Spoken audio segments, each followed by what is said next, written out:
there is no business without people. And there is, no successful business if you don't have the right people. And talent acquisition makes sure we have the right people on board so we can deliver to our customers.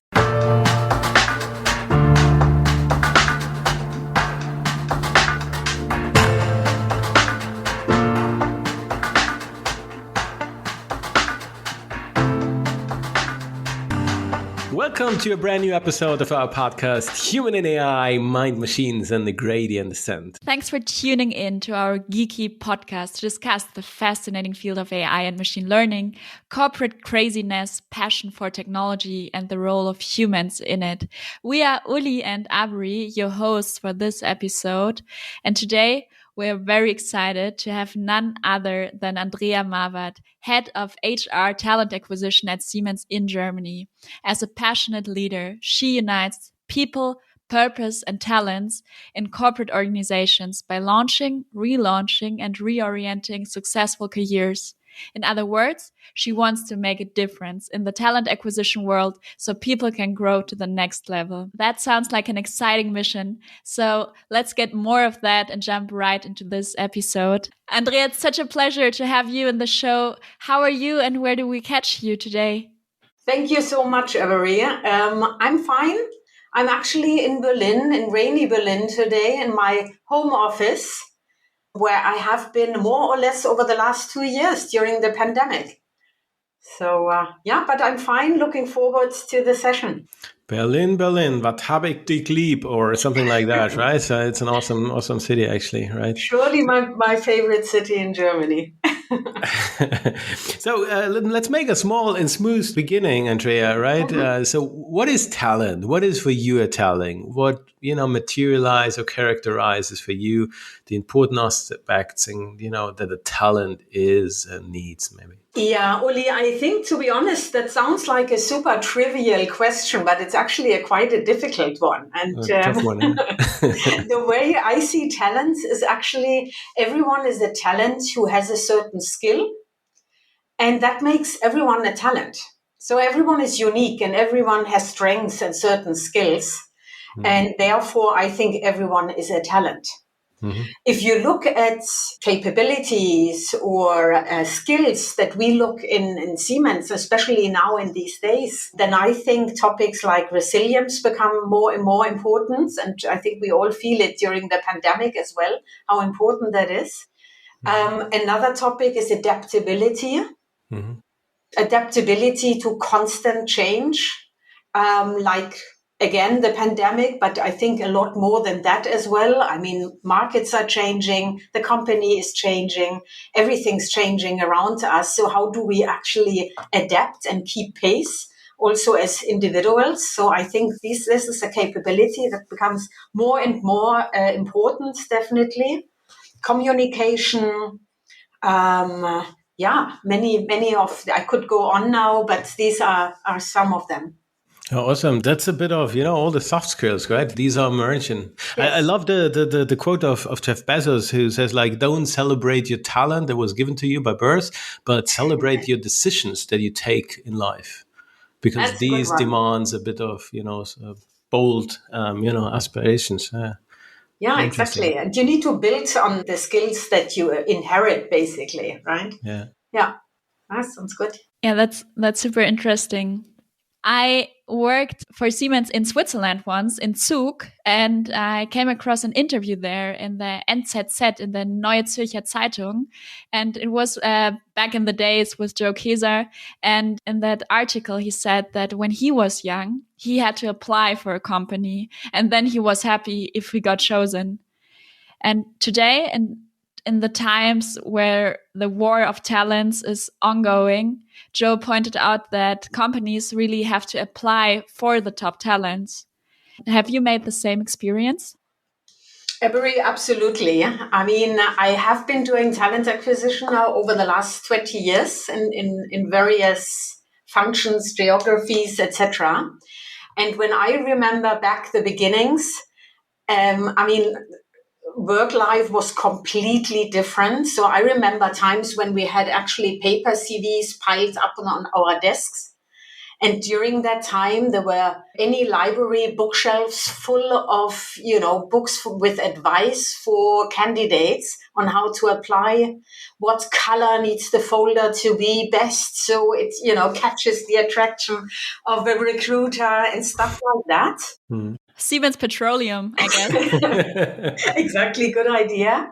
But I mean, the situation has completely flipped around. Yeah. So today the market is absolutely hot. Companies are competing for talents massively. We all try to get the attention, especially of candidates with very rare skills. And and to be honest, some of those are already trying to disappear from social media channels because they get annoyed to get approached by so many companies during the day. So I think that's a very interesting development. And so, but what you say, I can absolutely relate to that.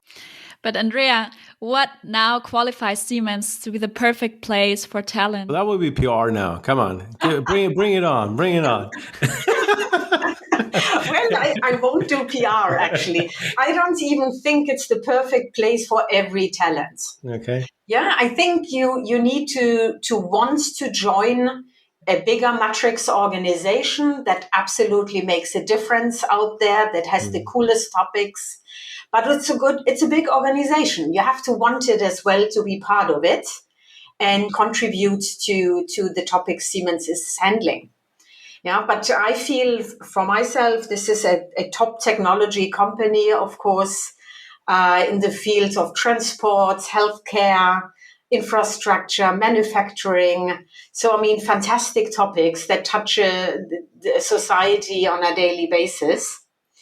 Personally, what I enjoy and what I also think is perfect for so many talents out there, that no matter what you're interested in, you will find the best experts in their field in this company.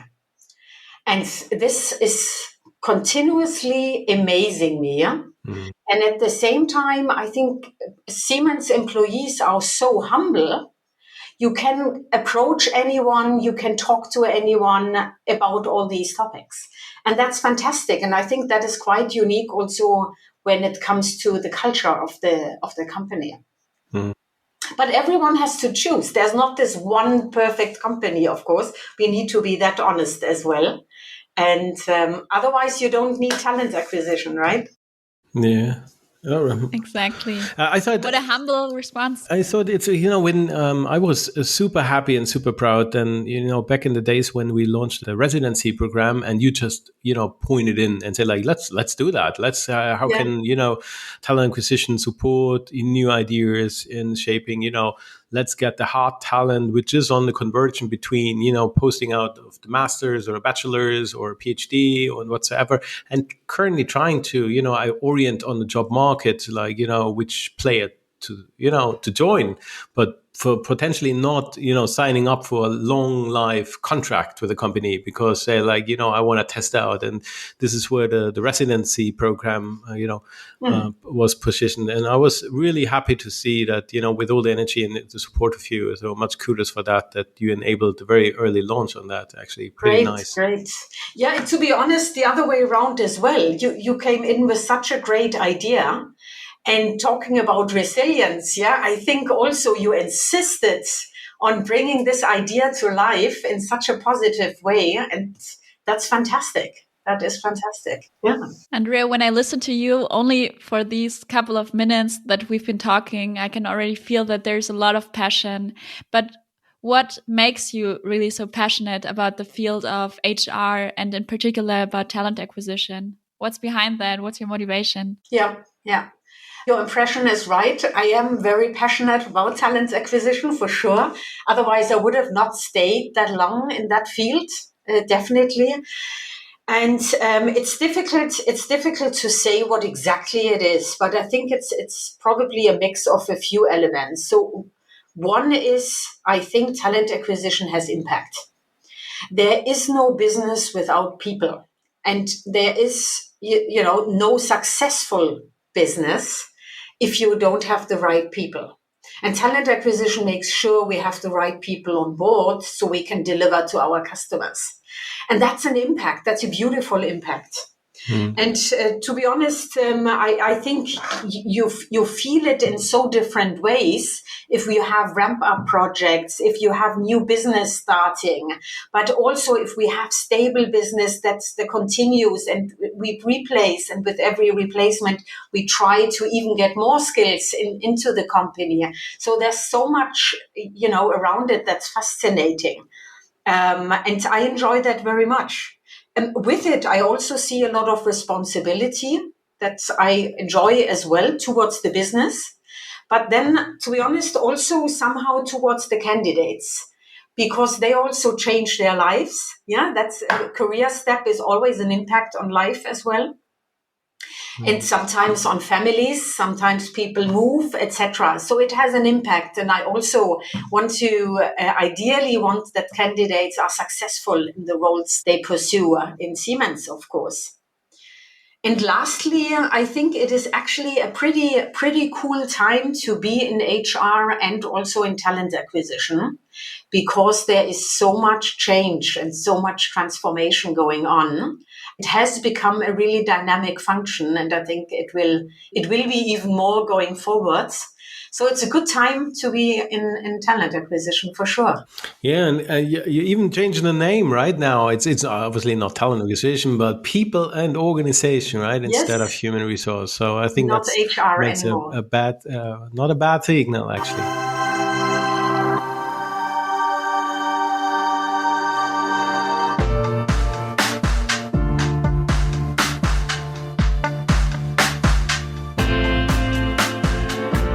So, in terms of, you spoke on transformation, right? And we see with the merchant tech, AI, twin simulation, software, that on the conversion towards a software company, on the conversion of moving from pure product play to subscription play to service play, that obviously has also an impact on what people we're looking for, what future colleagues to join, right? So how is the trend around AI, influencing actually the talent acquisition? Is that specific changes, specific, things that you perceive? Yes, of course. I mean, AI is a big topic for us as well. I personally see it very positive. I think it's an imperative for talent acquisition as well, for our function. And I see many opportunities associated with it for sure. You see, I mean, initially, I think when you talked about the article in NZZ, we touched a little bit also what's happening around that, what is happening in the market and how we compete for talents in the market. And I think this competition becomes tougher, whereas Siemens is, I mean, always looking for niche talent. Yeah, in various technological fields. Yeah, but the competition becomes even tougher. So I think there is a strong requirement to develop also the roles of recruiters in talent acquisition. Yeah, more focus on candidate experience, more personal interaction with candidates, but also more consultative approaches towards the hiring managers. And how can you make this possible with the, of course, workload we already have, with all the sometimes very transactional workflows that we still, and other companies as well, have in talent acquisition. So I think it makes a lot of sense to plug in AI-based technology, also other technology and support to free the recruiter for topics that a recruiter can do better than technology, and then give tasks to technology where simply technology is better than a human and than a recruiter. And of course, along the recruiting process, there are various fields where that is possible. Can you guide us a bit? Where do you see what kind of tasks, or applications you see where, oh, that's pretty nice, that's pretty neat, that's pretty handsome, maybe in the daily work that you're excited about? Yeah, sure. I mean, when we look at candidate experience, for example, I think that candidates today, and we all have been somehow spoiled somehow by the consumer good industry, right? We are so used to order something and then be able to always have the transparency when this package is coming to me, etc. Yeah, so it's so transparent and so pleasant the way I'm dealt with as a customer. Towards candidates, I think it makes a lot of sense to enable to have a similar experience. So, for example, to ensure transparency, we could also have more virtual assistances, that guide along the process, keep in touch, and basically speak with the candidate. I'm not saying we have this today, but I think that's a technology that makes a lot of sense in talent acquisition, to enhance the experience for candidates. As one example, scheduling is another one. Of course, matching is one, where I could see definitely AI-based support on the basis of rich data that we have in talent acquisition. But also, I mean, support in formulating job postings. Yeah, also that is, and that we are actually already doing, that we use AI-based technology to help us use a gender unbiased or gender neutral language in our job postings, at least in the English job postings. We do that globally in Siemens already. Awesome. Yeah. Yeah, this actually brought me to another thought, because how do you deal with internal talent acquisition? Because there are probably a lot of people who could maybe also be internally a good match to other departments, maybe, or that who want to develop in other fields. And maybe this could be also an exciting AI use case, that you match open positions internally. And this is also a way how people could develop even further. Absolutely. And to be honest, I mean, we do this today. Of course, in recruiting, we always consider internal and external candidates. So the aspect of considering internal candidates is not new, but currently you need to apply. Yeah, as an internal employee, you apply for a role and then you're part of the recruiting process. It would be pretty cool if we can suggest roles, AI-based, to internal candidates. And I mean, that is also something that is being explored, as I'm sure you know. And I think this would be an absolute enrichment. If you look at the volumes we are handling in a company in Siemens, then I think that makes a lot of sense, whereas maybe for other small companies, that might not be necessary. But I think for a company like Siemens, that is fantastic. Definitely. It's such an exciting field. You just also touched upon some chances that come up with the rise of AI. We have a rapid pace in digitalization, and that also means that it may free up some time that can be spent on interviewing people, on really building relationships. But there's also always that trade-off, right? Because talent acquisition is also closely linked to like people connaissance, or having a large track record of experience, or also the intuition. How do you see that trade-off?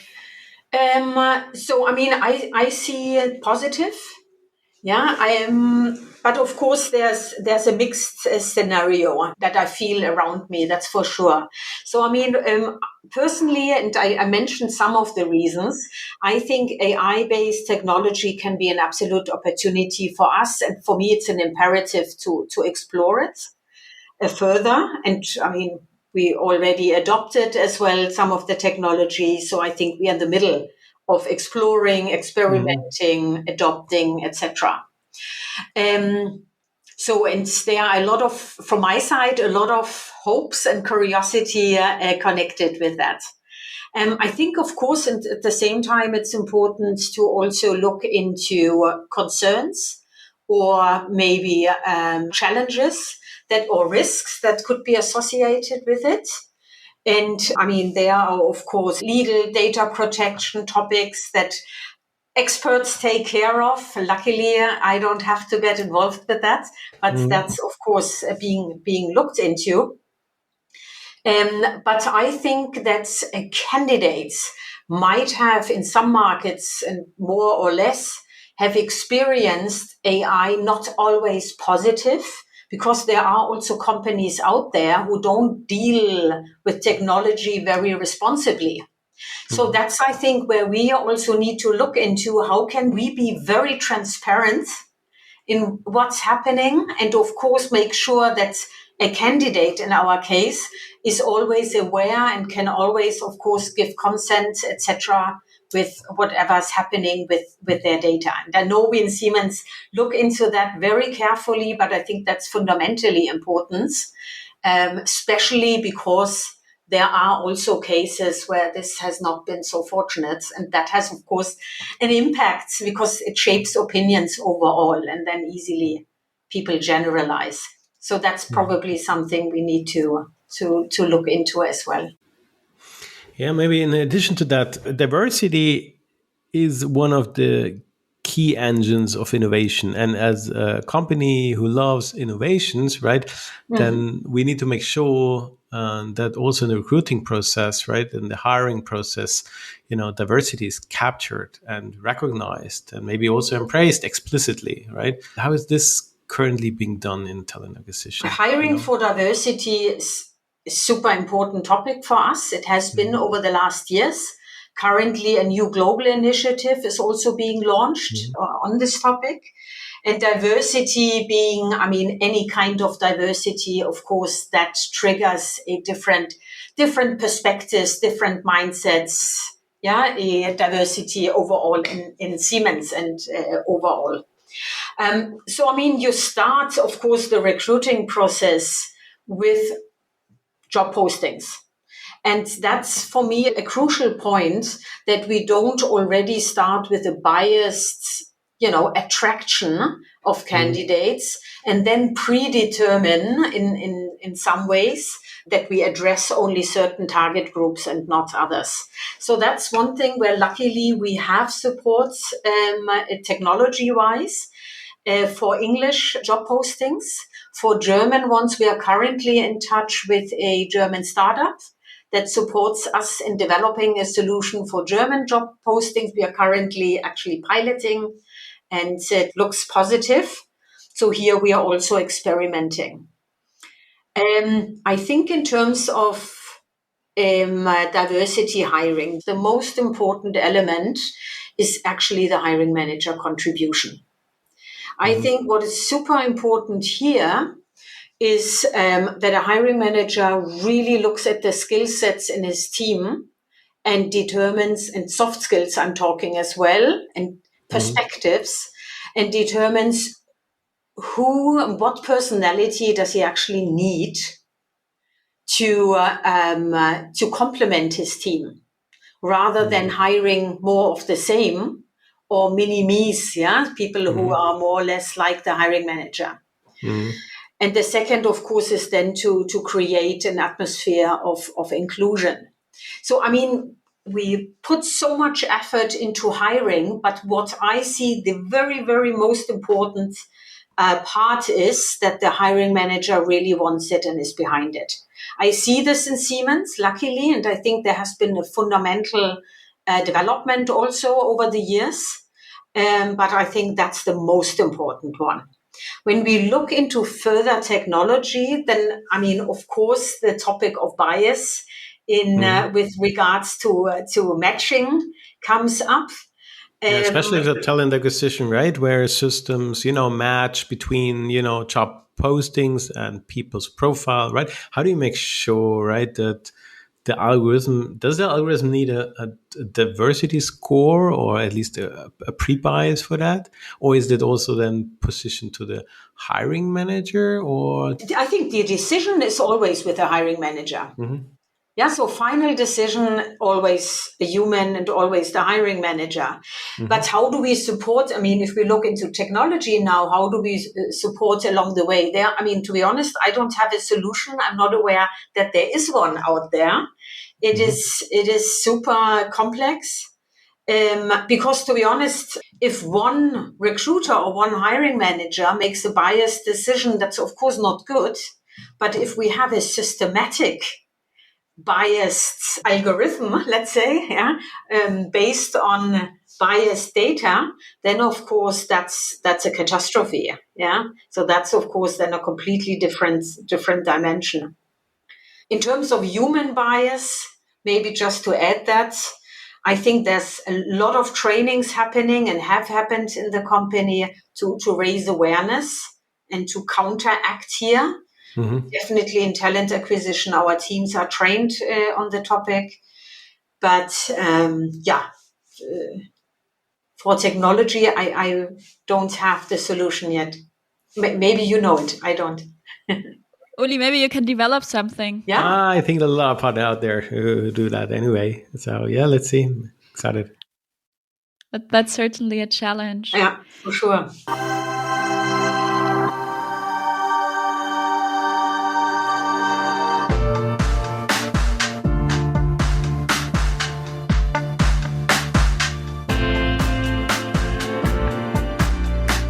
So talent has two sides, right? Somehow it's also a multi-sided platform, I guess one would say. And one thing is hiring, right, and getting people to join the organizations.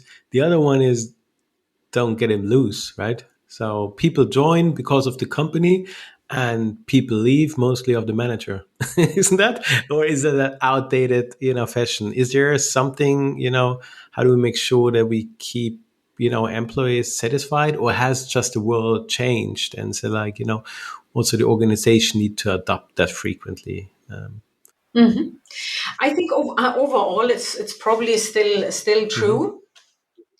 But I mean, we do see a bit changes in when I look at the candidate market out there and what the expectations are towards companies. It's quite interesting because we see there's a change. So I think what has become now over the last 2 years, what has become a lot more important, apart from salary, etc. Yeah, let's leave that aside. Is well-being, and that a company takes care of the employees. And there we clearly see that candidates specifically ask and show an interest in these topics. Also, remote working, taken for granted now in the market. Yeah, and actually not even within a country, but even internationally, taken for granted almost. Yeah, I think that's very interesting. We haven't had these kind of requests. Now it's something people assume is normal. And I'm really happy that Siemens launched already as one of the first companies the concept of new normal, where we enable teams to work from home 2 to 3 days a week. I think that's absolutely modern and in line with what's the expectation out there in the market. So what? Obviously, COVID had, the pandemic had an impact, right? And I guess it's also had. I don't know. Has it changed significantly on the talent acquisition side, right? Or was it digital anyway, right? Or what was adoption was needed? I guess also in terms of stress, if you look at it as a leader, right, from your perspective, right? I guess that has impact on both sides. Your people, your talents, you're working with us, but also the talents you're attracting, right? Can you reflect on that?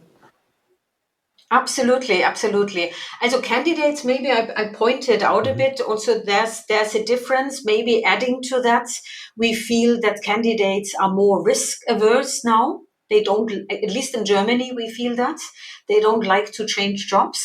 It's more difficult to convince them to do so and to come to us. That's one thing. I think when we look at doing recruitment, we were lucky because we were digitalizing recruitment in the way of, using technology to also for interviews, etc. before the pandemic.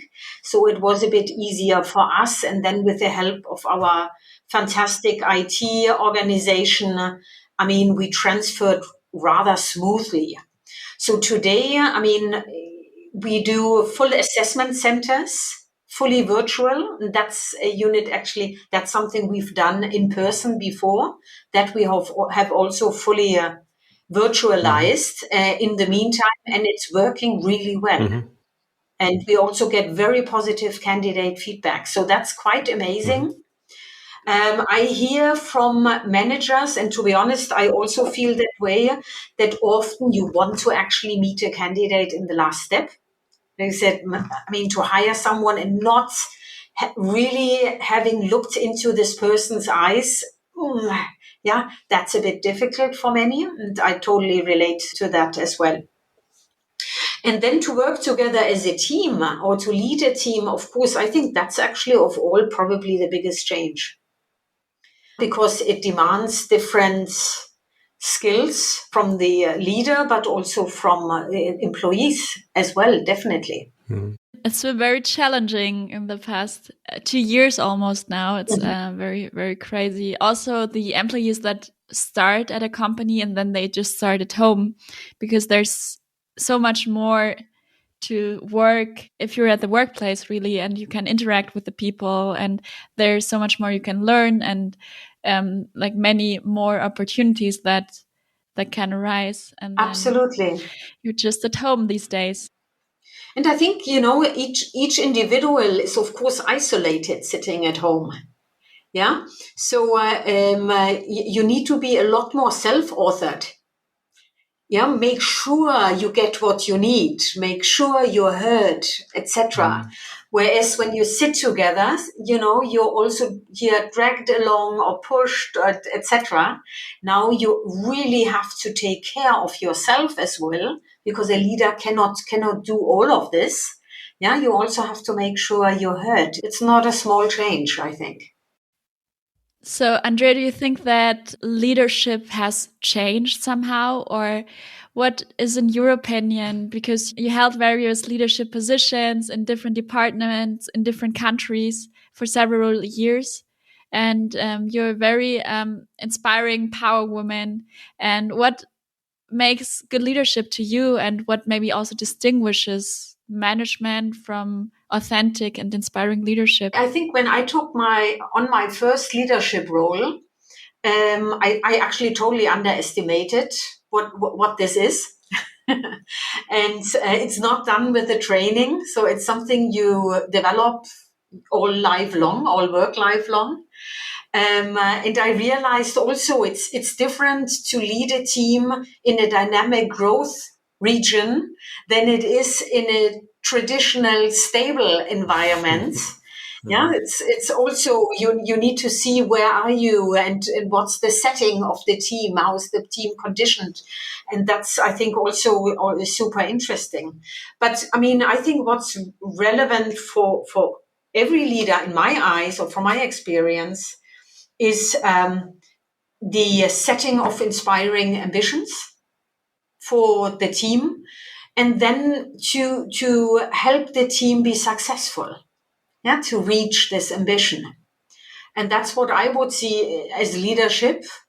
Of course, along comes empowerment of the team and creating an environment also of trust, to be able to jointly grow and develop as a team. No, nice one. Maybe if we are already in the path of, advices, if you reflect a bit, back in times on your early professional years, right? Some learnings that you gained, over the last years, Andrea, as a very early job, professional, what kind of advices would you give yourself or maybe others outside at the very early, journey in maybe corporates, right, or professional experience? If I see the next generation and how accomplished the next generation is, I think they actually don't need advice from me. But I mean, what helped me is experiment. And I know, I mean, everyone says that somehow, but I mean, really, during my studies, I've done so many internships and student jobs in Germany, outside of Germany, in various institutions, corporates, etc. And that helped me immensely identify what I'm interested in and what I want to do, and also what motivates me. So that would be probably at least what I would like to share. I don't know if it's advice, but I would like to share what's helped me. Nice. That's definitely good advice. to just travel and expand your horizon. And travel is something that Aubrey loves, right? Yeah, really to sell, right? And to be honest, that's maybe also, now I think with the digitalization that's pushed now during the pandemic, we get the feeling we can do so many things remotely. Yeah. And actually, I'm amazed as well what is possible. I'm totally amazed, and that's good.